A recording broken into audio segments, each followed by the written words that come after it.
This news is brought to you by कन्या महाविद्यालय जालंधर।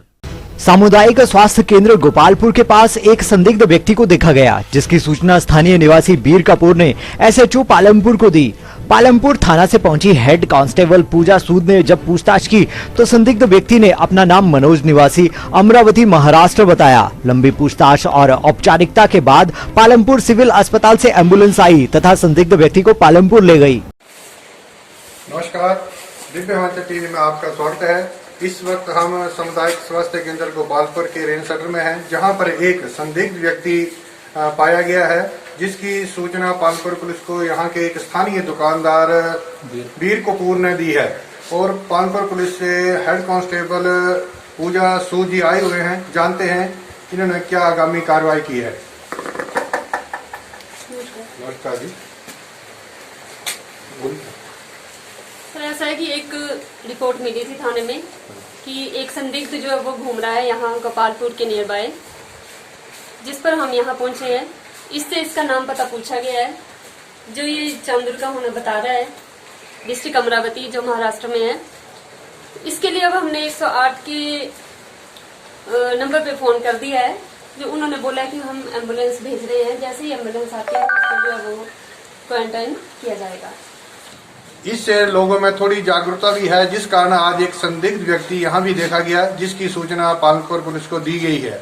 और एम्बुलेंस भी यहाँ पर शीघ्र आ जाएगी और इसे होम क्वारंटाइन भी किया जा सकता है, जैसा भी प्रशासन को उचित लगता है। मैं कुलदीप सोनी अपने सहयोगी संजय सोनी के साथ। Hello everyone, my name is Kamakshi Sharma and I am a student of Kanya Mahavidyalaya, a prime center of higher education for women in North India, re-accredited A by NAAC.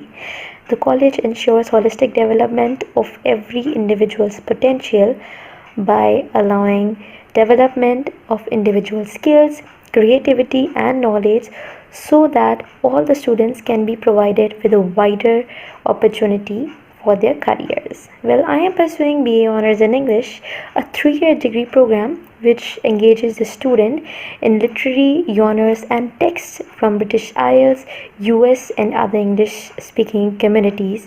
The prestigious course develops skills for employment in the fields like education, advertising, electronic media, human resource management, tourism, etc., while establishing a strong foundation for master's degree in English, and also helps in qualifying exams like TOEFL, IELTS, PCS, etc. The college also provides with vocational courses along with the traditional ones. Well, today when the world has been hit by the novel COVID-19, the mankind has been shook to the core and everything has come to a stop. But KMB ensures that the academics of the students is not hindered by any way.